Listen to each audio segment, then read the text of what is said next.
네, 안녕하십니까. 민경욱입니다. 오랜만에 뵙습니다.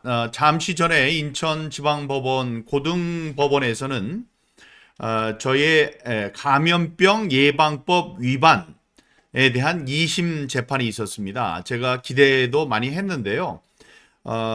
지난번에 얼마 전에 그 이제 선고가 있을 것이라고 했는데 법원의 사정으로 한 번 미루었었습니다. 그래서 그 시간에 가봤더니 불이 꺼져 있어서 무슨 일인가 했더니 시간을 바꾸면서 날짜를 바꾸면서 시간까지 바꾸는 바람에 제가 그 시간을 놓쳤었죠. 그런데 오늘 오전 11시 20분에 그 재판의 결과가 발표됐습니다. 제가 핸드폰을 가져가니까 핸드폰을 끈 게 맞냐라고 아주 굉장히 고압적으로 판사가 얘기를 하던데 결과는 지난번에 있었던 1심 재판의 결과를 그대로 수용하는 것이었습니다. 저 피고인과 검찰이 똑같이 항소를 했거든요. 그거는 무슨 뜻이냐 하면 검찰은 검찰대로 저에게 주어진 벌이 너무나 약하다라는 거였고 저는 저대로 문제가 없는 것에 대해서 이렇게 벌을 준다. 그러니 억울하다는 것이었습니다.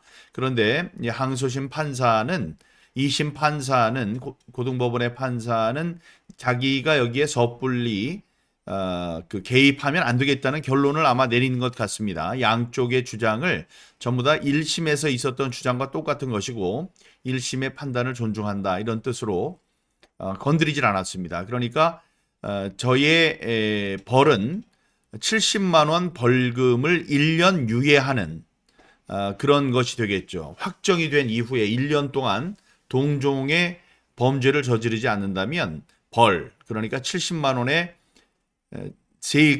벌금을 내지 않아도 된다는 그런 비교적 가벼운 그런 형벌 결과였습니다. 판결이었습니다. 그러나 저는 억울합니다. 왜냐하면 그 판결의 내용이 그들이 죄라고 얘기하는 내용이 이런 것이기 때문입니다. 제가 병에 걸린 것도 아니고 미국에 다녀왔습니다. 미국의 부정선거 때문에 케이스 이펙 연설을 하느라고 왔는데 그때 패스트 트랙에 재판을 열고 있는데 거기에 몇 번을 나오지 않았다. 이번에도 나오지 않으면은 벌을 줄 것이다. 이렇게 경고를 했습니다. 그것이 구속이라고 얘기를 했어요. 나중에 알고 봤더니 이제 구인인데 강제 구인을 할 수 있다 이런 건데 그래서 그 시간에 맞춰서 3월 15일 날 재판이 있었기 때문에 3월 1일 날 들어왔습니다. 3월 1일 날 들어오니까 3월 15일 12시까지 제가 있어야 되는 거였어요.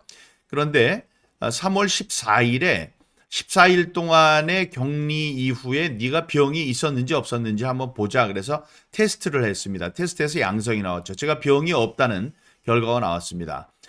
그리고 나서 그 다음 날 12시까지 있어야 된다고 하는 건데 저는 10시에 이 재판이 벌어지는 서울 남부지원의 지방법원에 가지 않을 수가 없었습니다. 왜냐하면 제가 15일 동안 저 자택에서 있는 그걸 뭐라 그러죠? 자택 구금이 아니고 연금도 아니고 자택에서 떠나면 안 되는 그런 처분을 받고 있었는데 그동안에 형사 3명이 찾아왔습니다. 형사 3명이 제가 어머님 댁에 있는 걸 모르고 제 집으로 가서 아버님이 민경욱 씨가 있느냐? 있다. 없다. 어디 있느냐? 할머니 댁에 계신다. 그러냐? 누구냐? 나는 딸이다. 무슨 일 때문에 오셨냐? 그랬더니 3월 15일에 있는 재판에 나오지 않으면 구인 혹은 구속이 된다. 이 말씀을 꼭 아버님께 전해드려라. 이런 얘기를 들어서 알았다. 이래서 딸이 저에게 그 얘기까지 했으니까요. 그러니까 한 분의 판사가 형사까지 보내서 이 패스트 트랙 재판에 당신이 오지 않으면은 구속, 구금, 구인을 하겠다. 이런 이야기를 한 거죠. 그러니까 저는 갈 수밖에 없었습니다. 그런데 이제 제가 어겼다는 것이 12시까지 집에 있어야 되는데 10시에 집에 나섰다는 거예요. 그러니까 10시에 다른 곳에 있었던 것이 드러났다는 건데 사실은 이렇습니다. 그날 차를 제가 타고 갔죠. 아무도 안 타는 차를 혼자서 타고 남부지법에 갔는데 지방법원에 갔을 때 그 판사가 얘기를 했습니다. 당신이 12시까지니 내가 오라고 해서 오라고는 했지만 들어오면 안 될 것 같으니까 차에서 있다가 들어와라. 그렇게 얘기를 해서 차에 있다가 12시 넘어서 법원에 이제 들어갔습니다. 저는 여기에 대해서 내가 무슨 범죄를 저지르고 있다는 생각을 하나도 하지 않은 게 그 이유가 아까 말씀드렸지만 3월 14일 그러니까 제가 집을 나서도 되는 자가격리죠. 자가격리가 생각이 안 났군요. 자가격리에서 풀려나는 그 시간 전에 하루 전에 벌써 보건소에 가서 똑같은 차를 몰고 가서 사람들이 줄을 서는 것에 섰었어요. 그런데 그때 제 마음이 그랬습니다. 아니 이 사람들이 병에 걸렸는지 안 걸렸는지 모르는 사람인데 이렇게 줄을 세워도 되나 이런 생각을 하면서 줄을 서서 검사를 받았는데 음성 결정이 난 겁니다. 그러니까 저는 병이 없다는 것이 확정이 됐죠. 거기서는 알 수 없었는데 제가 집으로 갔더니 보건당국에서 저한테 연락을 했습니다. 당신은 병이 없는 것으로 나타났다. 그러나 12시까지 있어달라. 이런 얘기였어요. 그런데 그거는 저는 굉장히 주의를 깊게 듣지 않은 것이 아니 병이 있는지 없는지 모를 때도 저를 불러가지고 바깥에 운전을 하게 했던 사람들인데 나는 지금 음성이라는 판정을 받았고 안 오면 구속된다는 판사의 협박이 있었기 때문에 내가 가야 됩니다. 통지가 있었기 때문에. 그래서 타고 가고 올라간 것도 아니고 바깥에 있었기 때문에 문제가 없었다고 생각을 한 거죠. 자, 그런데 거기에 대해서 판사가 70만 원 벌금을 매긴 겁니다. 다시 말씀드리지만 한 사람의 판사는 당신이 오지 않으면 당신을 구속하겠다라고 통지를 했습니다. 그러니까 저는 겁을 먹을 수밖에 없죠. 그래서 간 거예요. 형사 3명까지 보냈었어요. 그런데 한 판사는 제가 거기 간 것 때문에 이 70만 원 당신이 죄를 지었다 이렇게 얘기하는 겁니다. 혹은 이렇게 생각할 수 있습니다. 그 재판을 연기하거나 내가 갈 수 없는 사정이 있다고 이야기를 하면 되지 않았느냐. 그게 제가 혼자 참석하는 재판이 아니었습니다. 황교안 총리, 나경원 의원 등등 장제원 의원, 이장우 도지사, 김태흠 도지사 등등 다음에 많은 현직 국회의원 그런 분들을 전부 다 합쳐서 28명이나 참석하는 것이었기 때문에 제가 혼자 안 간다고 그 재판이 연기될 수 있는 것이 아니었습니다. 그렇기 때문에 갔거든요. 자, 그래서 이제 오늘 결정이 났습니다. 저는 내심 이거는 너무나 이제 억울한 상황이고 자기들 판사끼리 있었던 상황이니까 죄가 없다고 판결을 내줄 가능성이 있다고 생각을 했는데 결국은 그 판사 고등법원 판사는 1심의 형량을 유지하는 것으로 결정을 내렸습니다. 저는 마음속으로 억울합니다. 이 죄가 없는 없는 죄를 씌웠다. 죄가 되지 않는 것으로 저를 벌하려 한다. 이런 느낌이죠. 근데 이제 저만 그렇겠습니까? 저는 지금 현직은 아니기는 해도 기자도 했고 국회의원도 했고 청와대 대변인도 했고 어떻게 보면 권력이 있는 사람이었습니다.